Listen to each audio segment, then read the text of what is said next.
are going to talk about one of the most interesting chapter. And as we are continuing with this chapter, हम लोग बहुत ही interesting topic भी करने वाले हैं आज. The topic is immunity. Immunity के बारे में हम लोग अक्सर ही बात करते रहते हैं अपने डे टू डे लाइफ में, और स्पेशली लास्ट 2 ईयर्स में 2020 एंड 2021 में हमने इस वर्ड के बारे में तो बहुत ज़्यादा ही बात की है.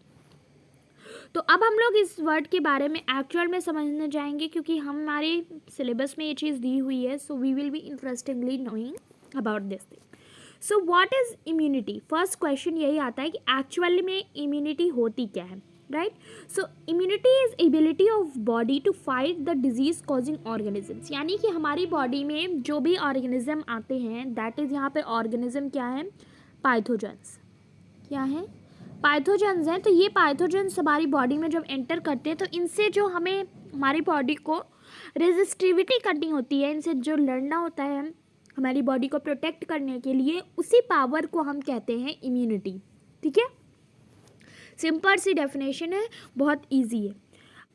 So basically we have 2 kind of immunities. पहली है इनटेट इम्यूनिटी और दूसरी है एक्वायर्ड इम्यूनिटी. तो इनटेट इम्यूनिटी क्या होती है कि इनटेट इम्यूनिटी से मतलब होता है कि ऐसी इम्यूनिटी जो हमारी बॉडी में फ्रॉम बर्थ अवेलेबल है, right?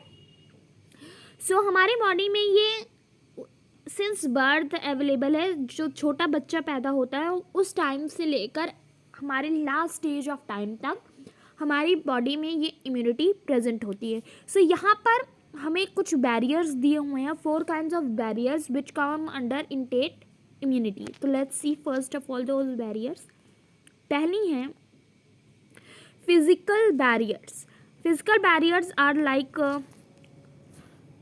Skin and mucus coating of respiratory organs, gastrointestinal, urogenital tract prevent entry of microbes into body. यानी कि यहाँ पर कुछ important terms mention हुए हैं, like let me highlight it for you. Skin, mucus coating of respiratory, gastrointestinal, urogenital tract. So ये सब क्या करते हैं? हमारी बॉडी में माइक्रोब्स के एंट्री को प्रिवेंट करते हैं.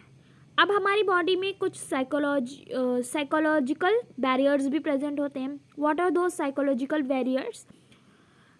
Acid in stomach, saliva in mouth, tear from eyes. यानी कि एसिड जो होता है वो हमारी बॉडी में माइक्रोब्स को डिस्ट्रॉय कर देता है. सलाइवा हमारी बॉडी में होता है माउथ में, सो वो हमारी बॉडी में माइक्रोब्स नहीं होने देता है. टीयर्स भी हमारे आँख से अगर कोई हमारा रॉन्ग ऑर्गेनिज्म हमारी बॉडी में जाना चाहता है तो उससे भी जाने से रोकता है.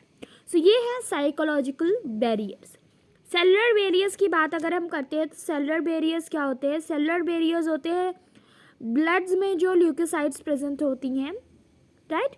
सो ब्लड में जो ल्यूकोसाइट्स प्रेजेंट होती हैं उन्हें पॉलीमॉर्फो न्यूक्लियर ल्यूकोसाइट्स बोलते हैं. मोनोसाइट्स प्रेजेंट होती हैं ब्लड में. So all these stuffs are cellular barriers. Tissue में भी हमारे माइक्रोफेजेस प्रेजेंट होते हैं. फैगोसाइटोसिस इन माइक्रोब्स होते हैं, राइट? फाइगोसाइटोसिस होता है कि माइक्रोब की ईटिंग करने लगते हैं. तो ये हमारी बॉडी में प्रेजेंट होते हैं जो कि माइक्रोब्स की एंट्री को बैन करते हैं. So a type of immunity in body, right? Last barrier जो दिया हुआ है that is cytokine barrier. Cytokine barrier क्या होते हैं कि ये स्पेशल टाइप ऑफ प्रोटीन्स होते हैं जिनको हम कहते हैं इन्फर्नॉन्स. इन्फर्नॉन्स क्या होते हैं कि वायरस इन्फेक्टेड सेल्स के थ्रू रिलीज होते हैं जो कि फर्दर इन्फेक्शन को फैलने से प्रिवेंट करता है. यानी कि जिस भी सेल में कोई डिजीज़ हो गई है या फिर कोई इन्फेक्शन हो गया है तो उस पर्टिकुलर इफेक्टेड सेल से ये वायरसेस निकलते हैं. ये these are called cytokine barriers. ठीक है, सो हमने अभी इनटेट इम्यूनिटी की बात की, यानी कि ऐसी इम्यूनिटी जो कि हमारी बॉडी में सिंस बर्थ प्रेजेंट होती है. Under this category of immunity we have 4 kinds of barriers. First one is physical barrier, second is psychological barrier, third is cellular barrier and fourth one is cytokine barrier. So हमने अंदर each category of barrier हमने कुछ ना कुछ बात की है जो कि हमारी बॉडी में सिंस बर्थ प्रेजेंट होता है. So we can not say that we have acquired it after some time. After that, coming to second kind of immunity, that is acquired immunity. Acquired immunity क्या होती है कि हमने किसी भी दूसरे मीन्स के थ्रू इसे एक्वायर किया है। हमारी बॉडी में पैथोजेंस आ रहे हैं ये हमें पता नहीं होता है, बट हमारी बॉडी में जब पैथोजेंस एंटर कर जाते हैं तो उसी टाइम हम जो टैबलेट्स या फिर कुछ स्पेशल लाइक अभी हमने कोविड-19 के टाइम में हमने सिट्रस चीज़ें ज़्यादा खाई थी, खट्टी चीज़ें, और हमसे कहा गया था that avoid being in cold condition, क्योंकि कोल्ड कंडीशन में वायरस ज़्यादा डेवलप करता है। So it is a type of acquired immunity, क्योंकि हमने क्या किया कि हमें पता चला कि ये काइंड ऑफ वायरस है, हमारे अंदर उस वायरस को लेके कोई प्री बर्थ या at the time of birth हमारे अंदर कोई भी इम्यूनिटी नहीं थी, बट जब हमें पता चला कि हमारी बॉडी में या फिर बाहर ऐसे पैथोजेंस है जो हमें अफेक्ट कर सकते हैं, तो हमने उसके अकॉर्डिंग अपने आप को थोड़ा अडॉप्ट कर लिया, थोड़े प्रिकॉशंस लेने लगे। So that can be the definition of acquired immunity, right. So under this हमें कुछ प्राइमरी रिस्पॉन्सेस की बात बताई गई है जो कि हम लोग डिस्कस करेंगे, but not this time because अभी हम लोग थोड़ा सा डिटेल में जा रहे हैं and we are going to talk about detail too. So अब हम देखते हैं कि हमारी एक्वायर्ड इम्यूनिटी में कुछ स्पेशल चीज़ें भी मेंशन की गई हैं and that is responses. So when a pathogen comes in contact with the person for the very first time, मतलब सबसे पहली बार जब कोई पैथोजन ह्यूमन के कांटेक्ट में आता है तो low intensity immune responses generate, यानी कि हमारी बॉडी में उस पर्टिकुलर पैथोजन के लिए तो कोई भी स्पेसिफिसिटी नहीं होती है, तो वहाँ पर बहुत ही लो इम्यून रिस्पॉन्स जनरेट होता है जिसको हम प्राइमरी रिस्पॉन्स कहते हैं। ठीक है, इसका क्या मतलब है कि हमारी बॉडी में अगर कभी कोई पैथोजन पहली बार एंटर करता है तो हमारी बॉडी में बहुत ही कम इंटेंसिटी यानी कि बहुत ही कम पावर वाला रिस्पॉन्स डेवलप होता है। एक टाइम तो ऐसा भी हो सकता है कि हमें पता भी ना चले कि हमें कुछ ऐसा रिस्पॉन्स आया है, राइट। फिर यहाँ पर दूसरी चीज़ें दी हुई है दूसरे पॉइंट में कि अगर पैथोजन, वही पैथोजन जो अभी हमारी बॉडी में पहली बार एंटर किया था, अगर वो बार बार अटैक करना शुरू करता है तो इम्यून रिस्पॉन्स की इंटेंसिटी यानी पावर बढ़ती रहती है। सो जब वो बार बार अटैक करता है तो उसकी पावर जब इंक्रीज़ होती है तो वो क्या करती है कि एक रेजिस्टेंस पैदा करती है पैथोजन के खिलाफ, तो जिससे क्या होता है कि हमारी बॉडी में डिजीज़ को कॉज होने में थोड़ा प्रॉब्लम शुरू होता है या फिर हमारी बॉडी में उस पर्टिकुलर पैथोजन के लिए कुछ एक्शन लेना शुरू होता है। तो इस रिस्पॉन्स को हम सेकेंडरी रिस्पॉन्स कहते हैं। हमें पता है कि एक्वायर्ड इम्यूनिटी में 2 तरीके की सेल्स होती हैं, ये बहुत ही इंपॉर्टेंट पॉइंट है, इसको आप लोग हमेशा याद रखिएगा। ठीक है, हमारी बॉडी में 2 तरीके की एक्वायर्ड इम्यूनिटी सेल्स होती हैं जिनको हम बी लिम्फोसाइट्स कहते हैं एंड टी लिम्फोसाइट्स। ठीक है, B and T lymphocytes are very important terms दो दिए हुए हैं, ये एक्वायर्ड इम्यूनिटी की सेल्स होती हैं। ठीक है, बी लिम्फोसाइट्स जो होती हैं एक ये प्रोटीन सिक्रीट करती है जिसको हम कहते हैं एंटीबॉडीज़, राइट। सो ये एंटीबॉडीज़ क्या करती हैं कि ये स्पेशलाइज्ड प्रोटीन्स होती हैं 4 पेप्टाइड चेन के साथ। क्या होता है, 4 पेप्टाइड चेन होती है कि 2 लाइट चेन होती है, 2 हैवी चेन होती है, राइट। तो हम इसको कैसे डोनेट करते हैं, H2L2, यहाँ पर H क्या है, heavy, and this L is light. तो फिर नेक्स्ट पॉइंट इसी लाइन में आप देखो, आपको कुछ एग्जाम्पल दिए हुए हैं, IgA, राइट, IgM, IgE, ये सब क्या है, हमारी बॉडी में बनने वाले एंटीबॉडीज़ हैं। क्या हैं ये सब, these all are types of antibodies. आपको कुछ एग्जाम्पल्स तो याद करने ही है, तो आप इन सारे एग्जाम्पल्स को याद कर सकते हो, राइट। सो एंटीबॉडीज़ एक स्पेशलाइज्ड प्रोटीन्स होती हैं जो हमारी बॉडी में क्या करती हैं कि पैथोजन के खिलाफ एक्ट करना यानी कि अगेंस्ट में एक्ट करना स्टार्ट करती हैं। साथ ही यहाँ पे आप देख सकते हो कि कुछ होता है हार्मोनल इम्यून रिस्पॉन्स भी होता है। ये एंटीबॉडीज़ ही क्या करती हैं, ये हार्मोनल इम्यून रिस्पॉन्स को शुरू करती है हमारी बॉडी में, जो कि कहाँ पे मिलता है, ब्लड में। ठीक है, hormones are generally in blood, तो ब्लड में मिलने वाले जो हार्मोनल इम्यून रिस्पॉन्स होता है वो किससे स्टार्ट होता है, एंटीबॉडीज़ के थ्रू। ठीक है, अब ये जो टी लिम्फोसाइट्स के बारे में हमने अभी बात की थी, what they do, they are B cells, right.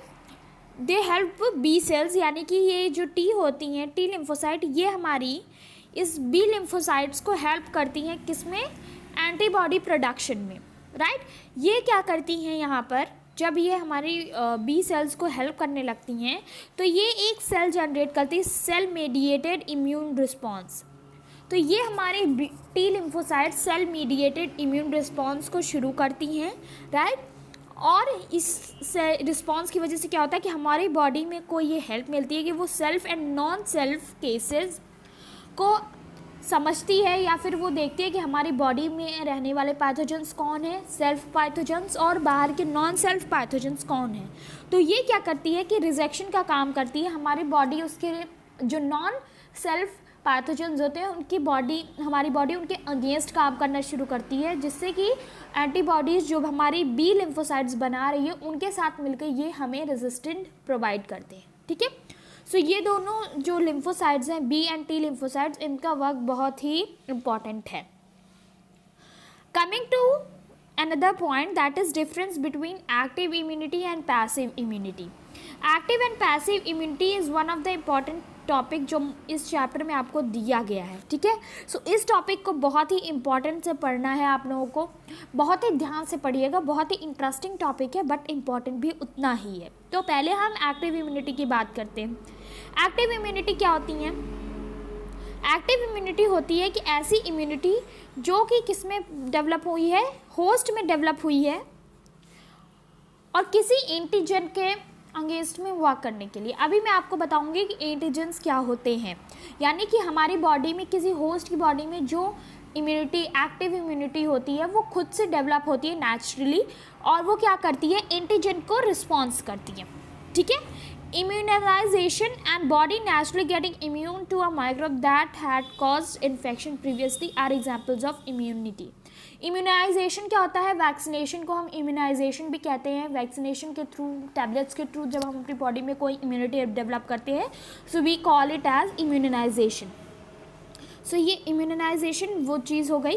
और हमारी बॉडी में अगर कोई नेचुरली हम कुछ करते हैं कि नेचुरल गेटिंग इम्यून, यानी कि हम किसी प्रोसेस, नेचुरल प्रोसेस के थ्रू इम्यूनिटी इनक्रिएट करते हैं ऐसे माइक्रोब के अगेंस्ट जो कि हमें प्रीवियसली हार्म कर चुका है, तो इस टाइप की इम्यूनिटीज़ को हम कहते हैं एक्टिव इम्यूनिटी। फॉर एग्जाम्पल, जब हम कोई हमारे अंदर बॉडी में माइक्रोब्स हो जाते हैं तो हम क्या होते हैं, हमारी बॉडी धीरे धीरे यूज टू हो जाती है। तो जब हमारी बॉडी धीरे धीरे यूज टू हो जाती है उसमें, तो हमारी बॉडी में उन माइक्रोब्स के लिए एक इम्यूनिटी पैदा हो जाती है, राइट। कि अगर वो माइक्रोब्स आ रहे हैं तब तो हमारी बॉडी उन्हें अलाउ करेगी, बट अगर कोई दूसरा माइक्रोब आ रहा है तो हमारी बॉडी उन्हें अलाउ नहीं करती है। आप इसको ऐसे समझ सकते हो कि कभी कभी होता है कि अगर कोई इंसान बहुत दिन से कोई टैबलेट्स ले रहा है, कोई मेडिसिन ले रहा है, तो एक टाइम बाद क्या होता है कि उनकी वर्किंग कैपेसिटी, उनकी इंटेंसिटी कम होने लगती है। अगर 2 mg की दवा है तो वो असर कम दिखाने लगती है। ऐसा क्यों होता है कि हमारी बॉडी उनके अगेंस्ट रेजिस्टेंस पैदा कर लेती है, तो जिससे क्या होता है कि वो मेडिसिन अपना वर्क नहीं कर पाती हैं, जिससे हमारी बॉडी उनके मेडिसिन के अकॉर्डिंग एक्ट नहीं करती है। सो सेम यहाँ पर दिया हुआ है एक्टिव इम्यूनिटी में। कमिंग टू पैसिव इम्यूनिटी, अभी पैसिव इम्यूनिटी क्या होता है इसको समझते हैं।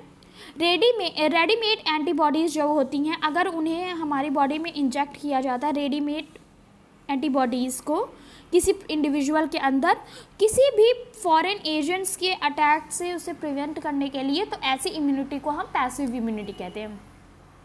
इसका मतलब फिर से समझिए, पैसिव इम्यूनिटी का ऐसी इम्यूनिटी, ऐसी एंटीबॉडीज़ जो हमें थ्रू टैबलेट्स हम लेते हैं या फिर थ्रू वैक्सीनेशन हम अपने अंदर लेते हैं, किस लिए कि किसी foreign antibody, foreign agent, foreign pathogen को हम रेजिस्ट कर सके, तो ऐसी इम्यूनिटी को हम कहते हैं पैसिव इम्यूनिटी।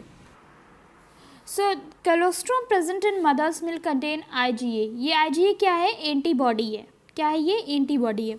तो ये IgA जो होता है, ये कोलेस्ट्रॉम यानी कि फर्स्ट मिल्क ऑफ मदर में प्रेजेंट होता है, जो कि फीटस को कहाँ से मिलता है? प्लेसेंटा के थ्रू मिलता है, मदर से। तो ये क्या करता है? एंटीबॉडी जो अब जो फीटस अभी मदर के वोम में था उसकी सराउंडिंग अलग थी, उसने अपने आप को वैसे अडॉप्ट कर लिया। तो आफ्टर डिलीवरी जब वो इस वर्ल्ड में आता है तो यहाँ का एटमॉस्फेयर, टेम्परेचर, सब कुछ डिफरेंस होता है। तो ये एंटीबॉडी जो है IgA, ये एंटीबॉडी क्या करती है, इस फीटस को हेल्प करती है कि वो किसी भी तरीके के पैथोजन से या फिर अफेक्ट ना हो सके किसी भी तरीके के वायरसेस से। तो ये एंटीबॉडी उसको क्या करती है, प्रिवेंशन प्रोवाइड करती है या फिर इसकी बॉडी में रहकर उससे प्रोटेक्शन प्रोवाइड करती है। तो ये होती है पैसिव इम्यूनिटी, राइट।